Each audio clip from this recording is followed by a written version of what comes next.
With the discovery of agriculture, a new chapter unfolded in the history of mankind. A vital occurrence that marked the beginning of a new era.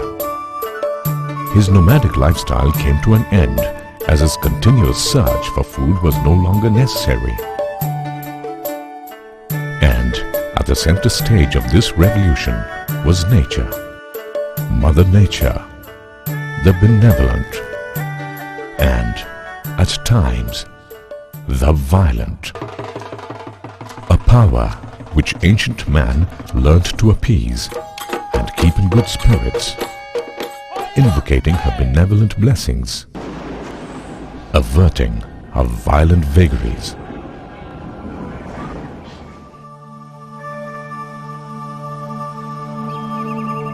Offerings to the elements of the sun, the rain, the earth have often been as valuable as human lives themselves.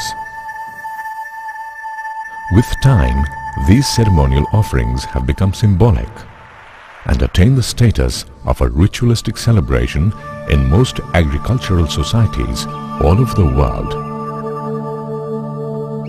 And India is no exception.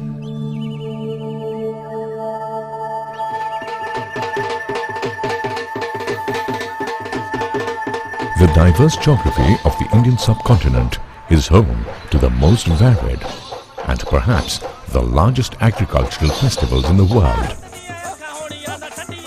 They come in myriad colors, shades and forms to celebrate every occasion in the agricultural cycle of various crops throughout the year. The irresistible smell of wet earth heralds the onset of the monsoons. Pregnant with a new harvest, the parched soil quenches a thirst, and greenery embraces the earth with a promise of new life. It is no wonder then that the monsoons are celebrated across India with various festivals.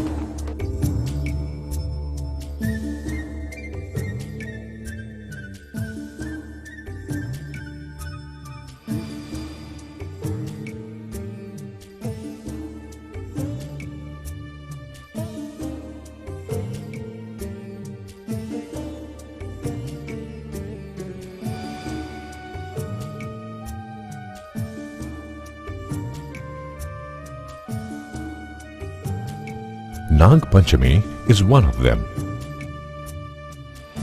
The Nag or snake is believed to usher in the monsoon and also keep evils at bay.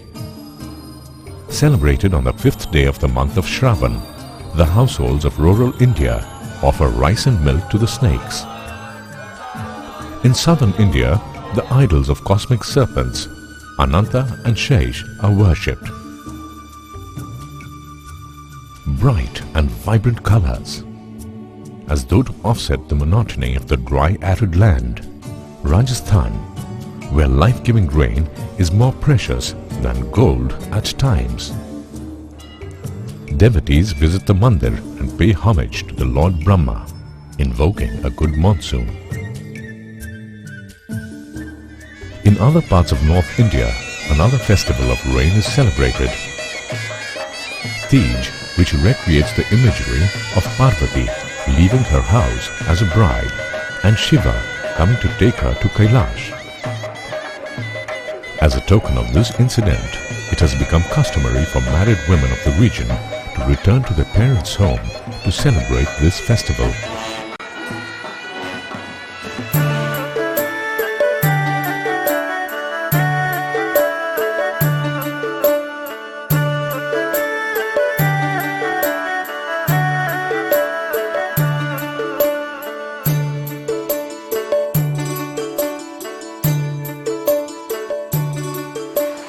As the rains come down, it's time for business. It's time again to embrace Mother Earth, appease her to prepare for the new crop.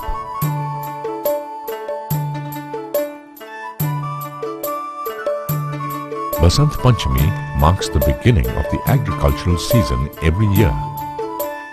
the 5th day of the month of Magh, Basant Panchami, also known as Shri Panchami in Bihar and Orissa, is an ancient festival to worship the plough, the primary tool of farming. The plough is decorated with rice paste and vermilion and is placed on the ground, coaxing Mother Nature on the first step towards the golden harvest.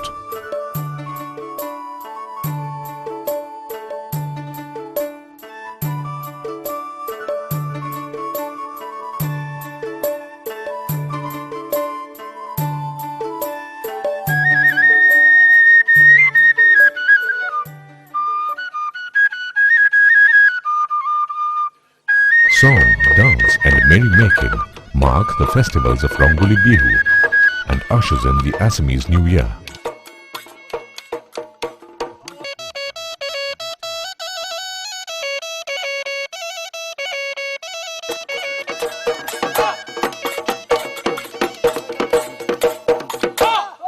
Kati Bihu, indicating completion of the sowing and transplantation of paddy saplings, is celebrated in mid-October. Offering prayers for a successful crop, earthen lamps are lit in the fields.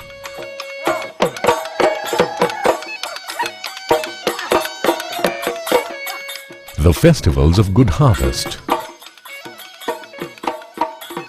Bhogali Bihu in Assam, Novano in Bengal, Baisakhi in Punjab, Onam and Pongal in South India. All these festivals can be termed as variations of the ancient Makar Sankranti still celebrated in the month of Magh.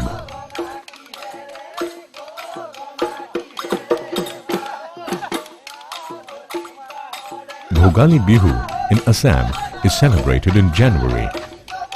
Following the harvest, temporary thatched houses called Bhela Ghar are built on the fields. A night-long community feast celebrating the harvest is held in these houses, which are later destroyed.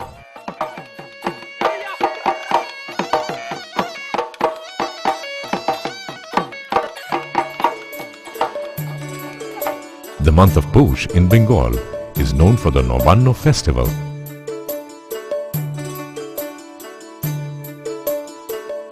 Thanksgiving offerings like porridge prepared from the newly harvested rice are made to the elements of nature.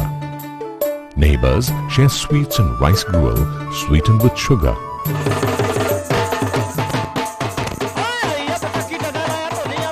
Ecstasy fills the air. Strikingly colorful clothes and jewelry adorn the men and women as they perform the Bhangra and Gidda dances respectively. Baisakhi, the harvest festival of the Rabi crop, is in full swing as the Rabi crop stands proud and tall in the fields, ready to be harvested. Baisakhi, a festival where the people of Punjab express their heartfelt thanks to Mother Nature for yet another bountiful harvest.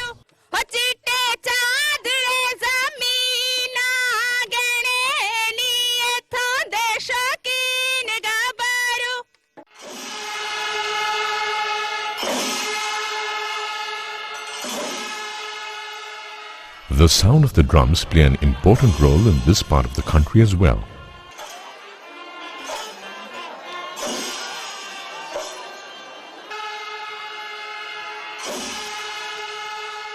Welcoming the great King Mahabali every year to the festival, which is celebrated in Kerala for 4 days. Onam, yet another harvest festival. As a symbol of welcoming the king for the joyous occasion, the houses are cleaned and decorated with rangolis and flowers. Here, Bali signifies the harvest and Mahabali means good harvest. Onam, the harvest festival where legend and myth go hand in hand with reality. Celebrated over a period of 3 days, Pongal is yet another harvest festival of South India. Pongal literally means a dish of sweet rice, which is prepared for the occasion. The first day of Pongal is the Bhogi Pongal to honor Lord Indra, the rain god. The second is called Suri Pongal, dedicated to the sun god. And the third is Mathe Pongal, the festival of cattle, the often forgotten contributor of agricultural societies.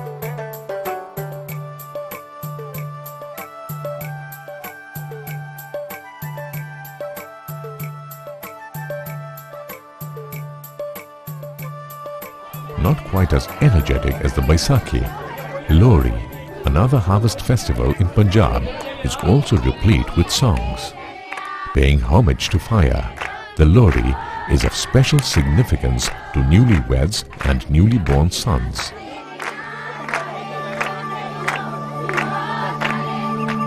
While some hold the god of fire in reverence, others look up to the sun god. The Chhat Puja in Bihar is celebrated 6 days after Diwali.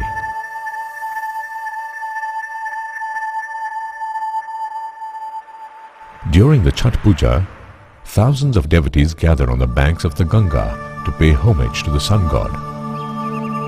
Prayers are conducted for the welfare and prosperity of their families. Choicest pickings of the bountiful harvest, the most apt offering to the sun god. A ritual carried out by married women after a 2-day fast.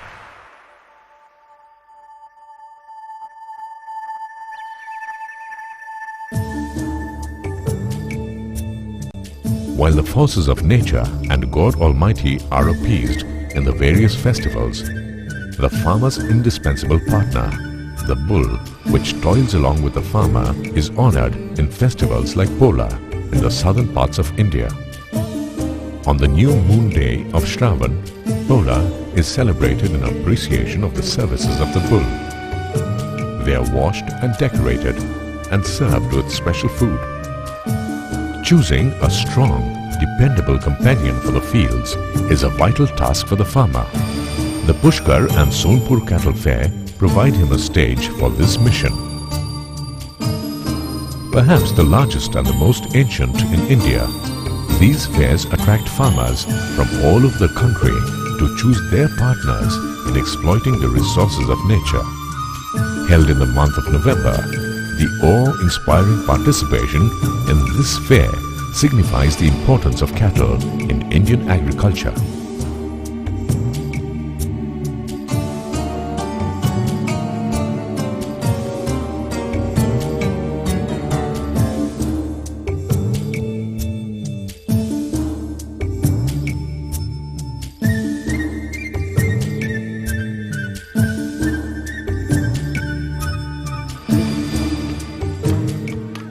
Another interesting aspect of the Indian farmer's life is the Tulsi plant. The plant, with multiple medicinal values, is almost a must-have in every farming household. Steeped in legends and mythology, its qualities are symbolized in the festival of Tulsi Vivaho. Tulsi, or the holy basil, is believed to have been married to Lord Vishnu. The marriage is celebrated every year with songs and recitals.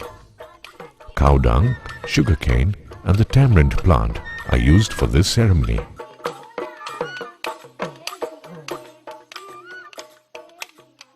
Ancient farmers believed that crops contained spirits, which caused the crops to grow and die.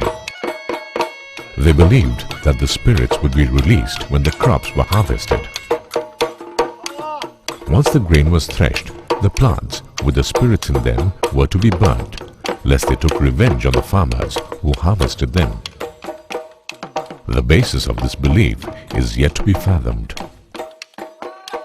In most agricultural festivals of India, the cycle of eternal creation and destruction is manifest. On the one hand, it is a symbol of the victory of good over evil, and on the other, it is also an expression of the joy of living and harmony with nature.